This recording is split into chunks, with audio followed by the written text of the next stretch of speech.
네, 오늘은 팀켈러의 설교, 마지막 팀켈러의 강해 설교 부분입니다. 부록 부분이긴 하지만, 저는 개인적으로 팀켈러의 설교 책을 읽으면서 가장 유익했다고 생각되는 거이기도 했어요. 실제적으로 어떻게 설교할 것인가에 대한 다양한 예시들이 나오고 있어서, 예수님 중심, 처음 읽을 땐 그리스도 중심적 설교가 뭘까? 그리스도를 어떻게 드러내는 것일까? 이런 거에 대해서 좀 이렇게 안개가 거치는 듯한 느낌을 받았다고나 할까? 그래서 이 부분이 너무 좋았어서, 제가 양 목사님한테 이 부분 꼭 합시다 이렇게 제안을 드렸었거든요. 제가 화면을 일단 공유해 드리도록 하겠습니다. 화면 공유가 어디냐 했구나.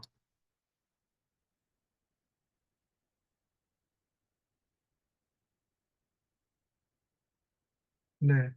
오늘 팀킬러의 강해 설교 작성인데요. 일단 첫 번째로 본문의 목표를 분별하는 것이 중요하겠죠. 우리가 본문을 읽을 때 이 글이 원독자에게는 어떻게 이해됐었는지, 그리고 원독자를 어떻게 변화시켰는지 하는 것이 중요한 파악점이 될 거예요. 그것이 목표가 될 거, 본문의 목표. 그래서 본문의 중심 사상을 찾아서 목표를 작성하고 설정하는 게 중요한데, 무엇보다도 중요한 건 내가 본문에서 목표를 설정했을 때 그 목표가 전체적인 구속사에서 너무 동떨어지지 않아야 됩니다. 그러니까 구속사의 아웃라인 안에 들어있는 목표예요.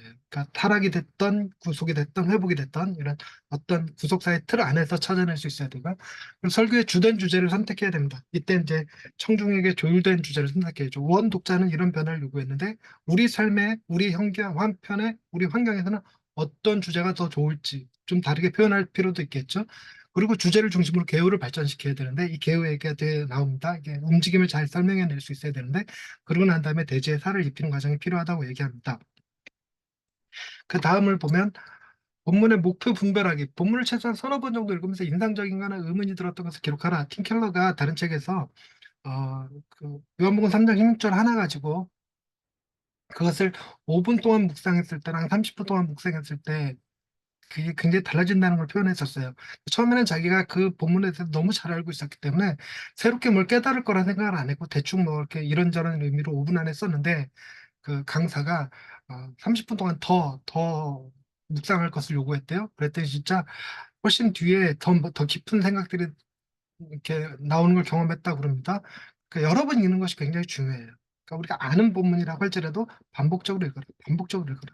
그러면서 인상적인 것, 의문이 드는 것들을 좀 기록하고 살펴보라 이렇게 얘기합니다.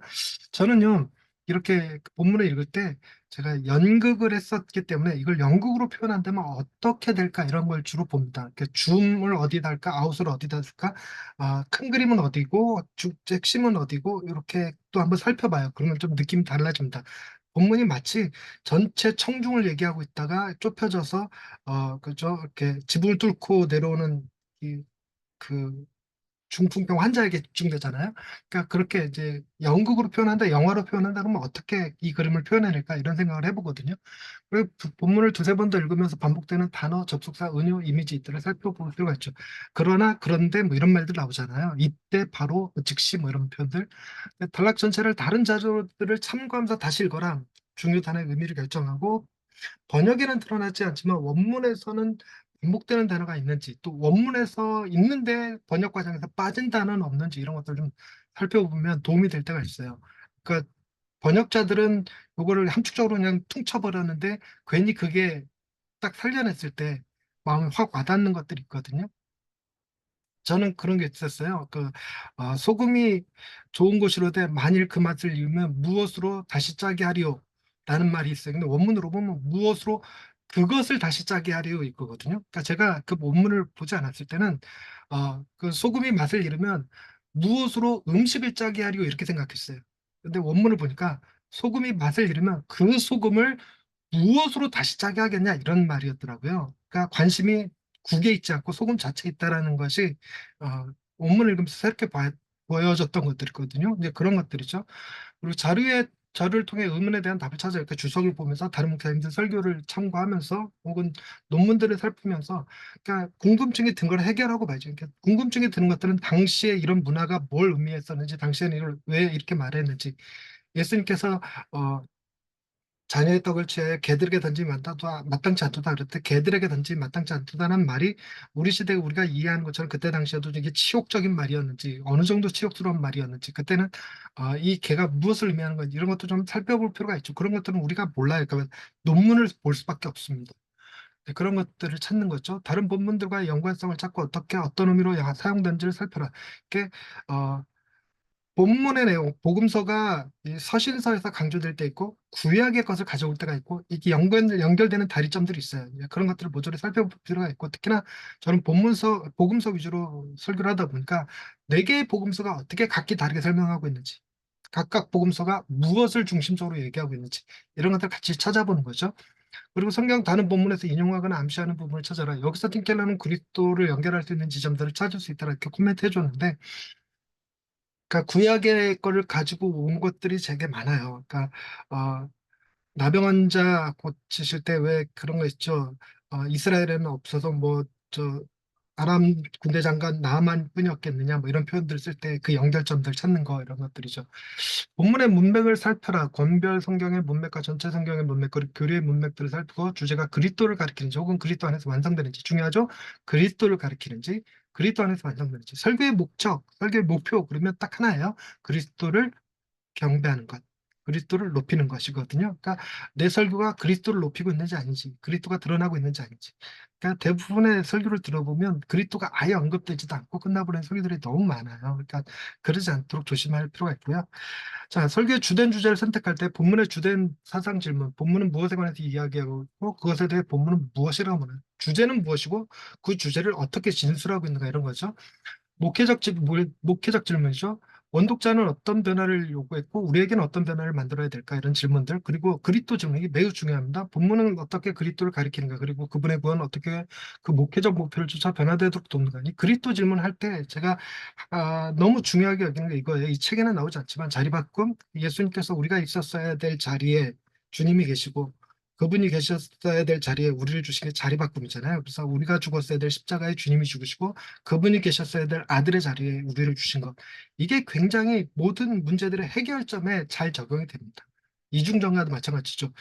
우리가 아니, 예수님이 선하게 사신 삶의 결과를 우리에게 주시고 우리가 살았던 악한 삶의 결과를 주님이 당하셨잖아요. 이중정가입니다. 그러니까 주님은 선한 삶을 살았고 제가 늘 놓쳤던 게 우리의 죄를 대신해서 십자가에 죽으셨다는 알았지만 예수님이 선하게 살아서 받으셨어야 될 그 축복, 그것들은 어디로 갔을까 하는 거였어요. 그걸 우리에게 주셨다는 거예요. 이중전가. 그리고 대언자. 그러니까 예수님께서 우리를 대신해서 우리의 모든 것을 하나님께 다 변화하실 수 있는 분이라는 얘기죠. 그래서 주님이 말씀하시면 가장 완벽하게 말씀했습니다. 저 아이의 모든 죄를 내가 십자가에 지고 죽었으니 저 아이는 무죄입니다. 나는 이 법정에 정의를 요구합니다. 이렇게 얘기하실 수 있는 유일한 사람, 유일한 분이시 대언자 예수님이니까 주님이 대언자 되시지 않으면 우리 자꾸만 내가 예배를 몇 번을 들었고 헌금을 얼마를 했고 뭐 전도를 몇 명 했고 이런 헛소리 하기 쉽거든요. 그래서 대언자 교리 정말 중요해요. 그다음에 죄죽임, 우리의 우상 숭배의 문제, 우리의 원래 있는 죄의 문제, 이 죄의 뿌리를 제거해야 되는데 죄의 뿌리를 제거할 수 있으려면 십자가를 바라봐야 되고 예수님께서 내 죄 때문에 죽으셨다는 생각이 들면 내가 예수님을 사랑하면 사랑할수록 내 죄가 미워져요. 그러니까 죄를 안 지어야지 하는 상태로는 죄를 못 짓고 죄를 미워할 때 비로소 죄가 떨어져 나가는 거니까 예수님을 사랑할수록 예수님이 내 죄 때문에 죽으셨다는 생각이 들면 죄를 자연스럽게 미워지게 됩니다. 그러면서 죄가 떨어져 나가는 거거든요. 제가 이걸 자꾸 강조할 거예요. 주제를 중심으로 개요 발전시키 각 대지는 본문 자체에 통찰해서 나와야 하며 단락의 의미를 드러내면서도 절정으로 올라가는 내러티브 긴장. 내러티브 긴장이라는 게 우리는 내러티브 긴장이 별로 없어요. 1번 대지, 2번 대지, 3번 대지가 각각의 소설교로 되어 있어서 이 중에 하나만 딱 띄어서도 구역예배 설교할 수 있을 정도로 하나의 소설교거든요. 이렇게 작은 설교 3개 묶어서 우리는 그것의 그 중심 사상을 결론으로 내놓는 그런 스타일이에요. 그런데 내러티브 긴장이라는 얘기는 세 개를 떼내서 하나만 얘기할 수 없어요. 세 개가 반드시 같이 존재해야 되는 거. 이게 내러티브예요. 그래서 서론, 발단, 절정, 결말이라고 하는 구조가 있어야 된다는 겁니다. 법- 법정 변론은 사실을 진술합니다. 이 아이는 이러이러한 죄를 지었습니다. 이건 저 하나님의 심판을 받아 마땅합니다. 그리고 그 주장에 대한 논증을 해야 됩니다. 그러나 이 아이의 죄는 다 해결됐습니다. 그 증거가 십자가입니다. 하는 거죠. 이게 법정 변론입니다. 대언자 교리 설교할 때 이런 형태가 굉장히 자주 등장합니다. 스토리텔링, 삶의 균형을 흔드는 진술. 우리가 이렇게 살았어야 되는데 이렇게 살지 못하는 것들이 있죠. 우리가 말하는 것들, 즉 성경이 얘기하지 않았어도 우리가 우리 입에서 나오는 도덕적인 진술들이 있습니다. 근데 그런 진술대로 우리가 못 살아요. 근데 그렇게 살기 위해서 투쟁은 하죠. 그렇게 잘못하는 사람들 감옥에 가두면서도. 그런데도 해결되지 않고 이 시대는 굉장한 많은 악들이, 그리고 새로운 악들이, 새로운 빌런들이 등장하죠. 그런데 이런 것들을 어떻게 해결할 것인가 하는 것들을 드러내면서 마지막에 우리가 하나님의 나라가 임하실 때, 즉 마지막 킹덤, 그러니까 하나님의 왕국이 이 땅에 임할 때 완벽하게 해결될 수 있다라는 서사적 구조, 이게 스토리텔링입니다. 그다음에 개요 특성, 대지의 통일성, 그러니까 대지가 일정한 주제를 향해 점진적으로 올라가야 되고, 대지의 비율, 1대지가 잔뜩 길고 2대지, 3대지가 짧고 짧고 이러면 안 된다는 거죠. 시간도 중요성도 굉장히 비율을 동일하게 가져가야 된다는 것, 점진적으로 가야 된다는 것, 그리고 절정을 향해서 움직이고 있다는 것. 그래서 그다음 어떻게 된다는 거지? 그래서 어떻게 되는 거지? 그래서 결론은 뭐지? 이런 궁금증을 갖고 설교를 들을 수 있게 만들어야 된다는 겁니다. 설득력 있는 설교, 결론을 향한 움직임이 명확하게 있어야 되겠고, 이제 생각이 점점 발달되고 있으면 이랬는데, 좀 더 깊이, 좀 더 깊이 이렇게 들어가는 생각의 진전이 있어야 되고, 그리고 해결을 향한 긴장, 텐션, 이렇게 뭔가 두려웠다가 무서웠다가 나중엔 안도감이 들고 나중엔 경외감이 드는 그런 설교를 할 수 있어야 된다는 얘기입니다. 그런데 이제 그런 걸 알기 위해서 이 메타기어가 참 중요해요. 복음 패턴이라고 부르는데, 팀켈러가 이 메타기어라는 건요, 우리가 설교라는 것을 준비할 때 그 설교를 준비하는 과정을 우리가 이렇게 어, 엘리베이터 타고 위에 올라가서 위에서 밑을 내려다 보듯이 보는 거예요. 위에 내려다 보듯이.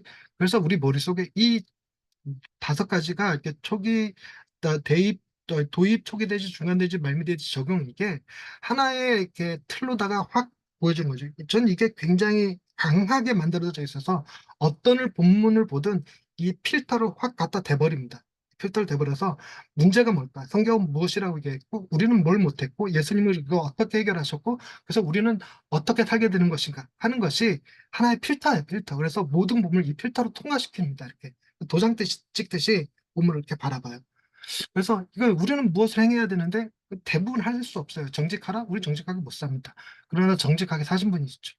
그래서 우리는 그분을 힘입어서 정직하게 살 수 있는 기회가 생기고 살 수 있는 능력이 생기고 살 수 있게 하시는 주님을 경험하죠. 이런 것들입니다.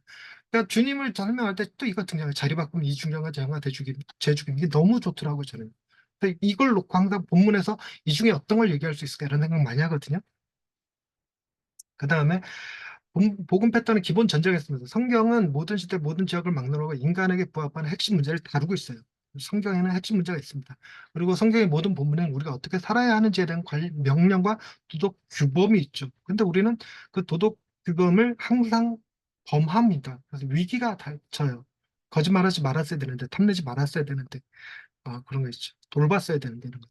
근데 그런 위기에다가 복음을 선포하는 거예요. 그래서 우리는 하나님의 심판을 받아 죽을 수밖에 없는 존재예요. 죽을 수밖에 없는 존재가 아니라 정확하게 죽어버린 존재입니다. 죽어버린 존재. 거기에 복음을 선포하는 거죠.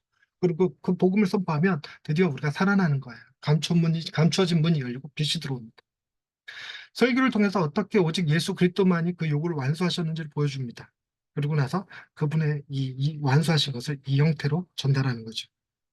자리바꿈, 이중정화, 대언자, 재주기. 이자 대제 순서를 바꿨었구나. 이자 대제, 이자를 대역죄인으로 죽이시옵소서. 마지막에 실천적인 내용을 담아서 믿음이 삶의 영역에서 구현되도록 돕는다. 이 말이요, 실천할 수 있는 조건 1, 2, 3를 주라는 게 아니에요. 그러니까 기도하십시다, 찬양하십시다, 예배하십시다 이런 얘기가 아니에요. 우리 동기를 만드는 거예요. 찬양하고 싶다, 예배하고 싶다, 기도하고 싶다 이렇게 동기를 만들어내는 거죠. 그 동기를 만들어낼 수 있도록 그게 실천적인 내용입니다. 더 이상 저 회사에서 물건 훔쳐오지 않아도 되고, 뭐, 거짓말을 하지 않아도 되고, 어, 후임의 공로를 빼앗지 않아도 되고, 가로채지 않아도 되고, 그래도 얼마든지 괜찮다라는 생각이 들어야 정직하게 살 수 있거든요. 그러니까 그런 내용입니다. 자, 그래서 이걸 먼저 이해하실 필요가 있습니다. 설명할 때 우리가 본문이 있잖아요. A, 본문. 그 본문을 우리는 주석을 합니다. 주해를 하죠. 주석을 한 다음에 그것을 바로 다이렉트로 적용하는 게 우리예요. 그러다 보니까 구약 설교할 때 그리스도가 등장을 하지 않습니다. 근데 이걸 잘 보시면 이렇게 나눌 수 있어요. A에서 D, 본문에서 바로 적용으로 하는 걸 큐티 설교라고 그래요. 이건 뭐 저 맥락도 살피지도 않고 그 시대 상황도 살피지도 않고 다이렉트로다가 이래야 돼 저래야 돼 하는 건데 이건 큐티 설교 제가 제일 싫어합니다. 제일 싫어하는데 이게 그 큐티 설교를 강조하시는 분들도 굉장히 많아요. 그러니까 제 개인적인 견해일 뿐입니다. 팀 켈러도 큐티 설교 싫어하더라고. 은혜 중심 설교는 본문에서 주석 갖다가 적용 없이 바로 그리스도에게로 가는 것, A, B, C로 가는 것, 이게 은혜 중심 설교입니다. 은혜 중심 설교는 본문은 무엇이라 얘기했는가, 근데 그걸 그리스도께서 해결하셨다, 이렇게 감으로써 은혜가 넘치긴 하는데 삶의 변화가 일어나질 않아요. 어떻게 살아야 될지를 경험하지 못합니다.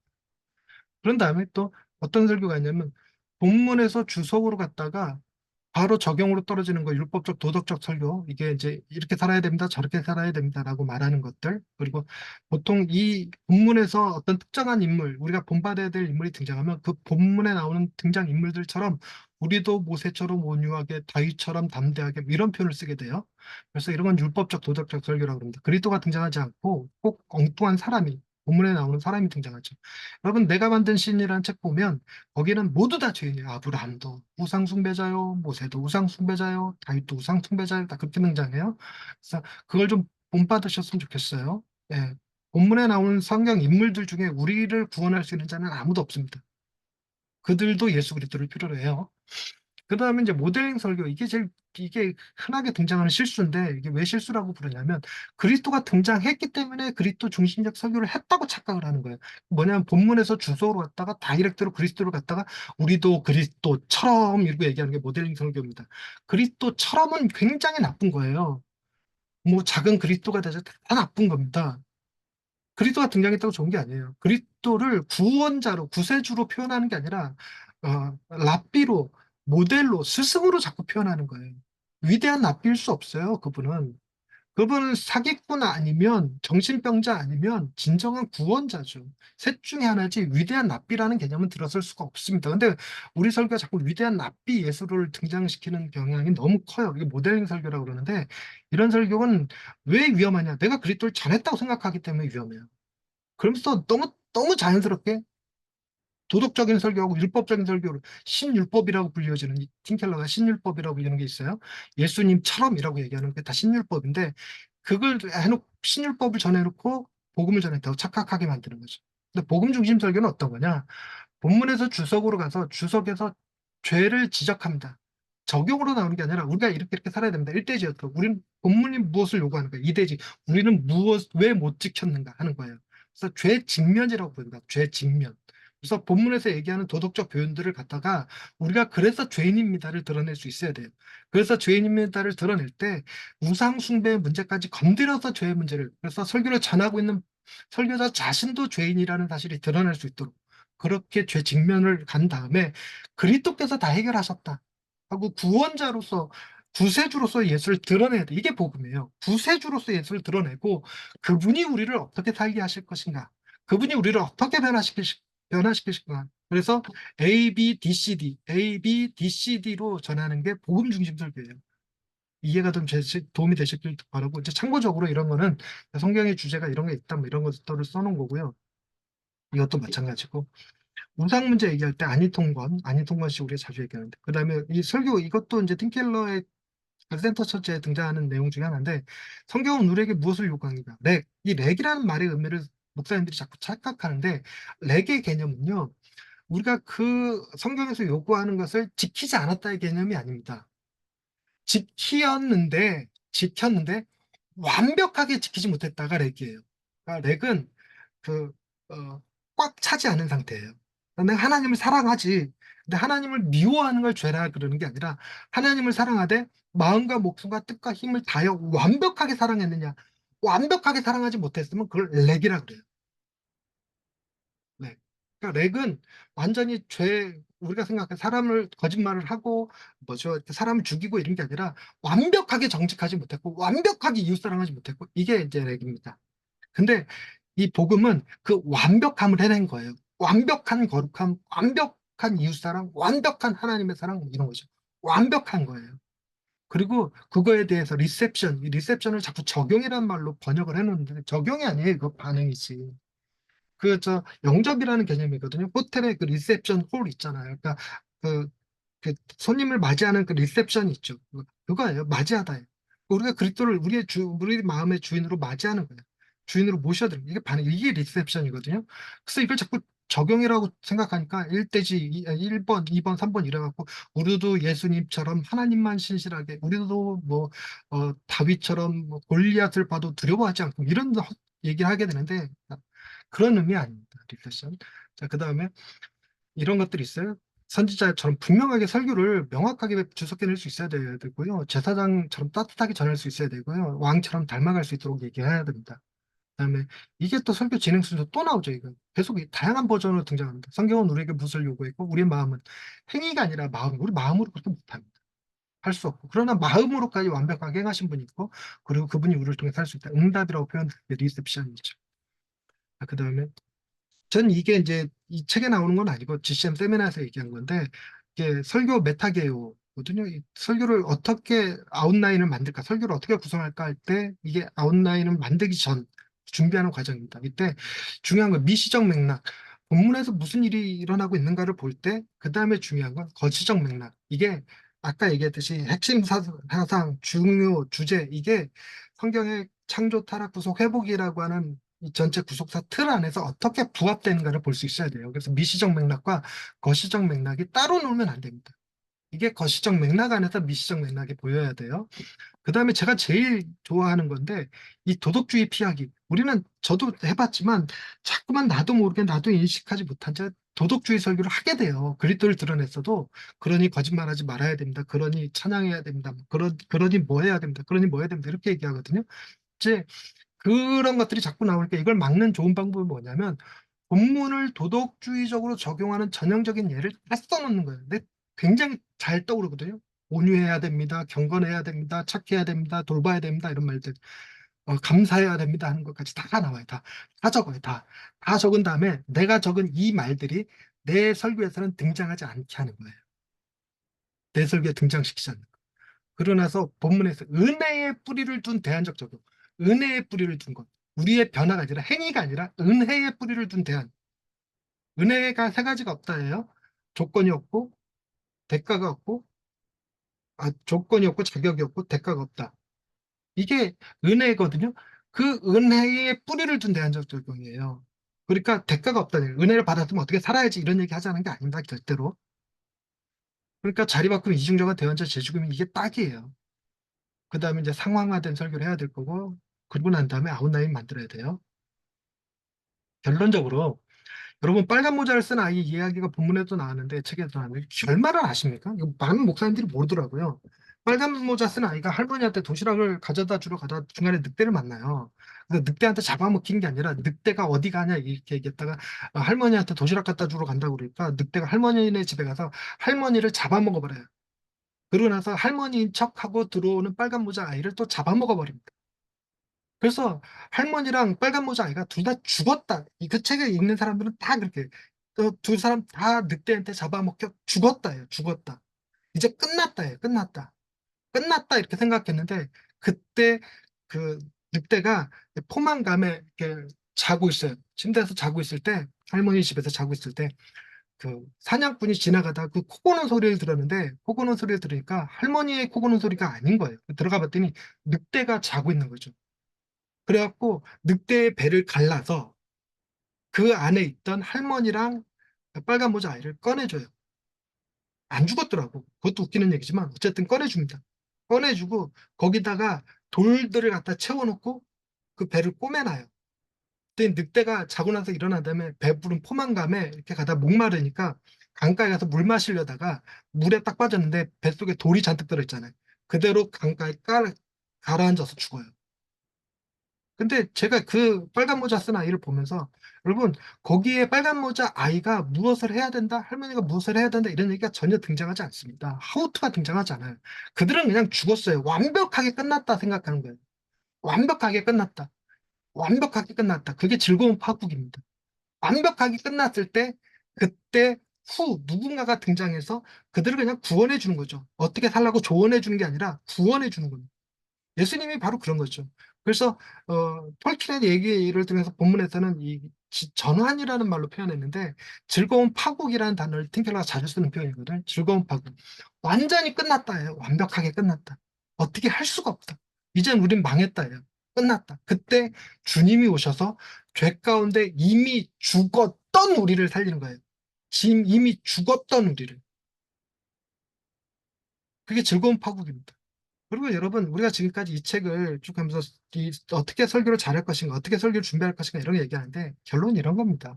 우리가 사랑이 없지 전략이 없겠습니다.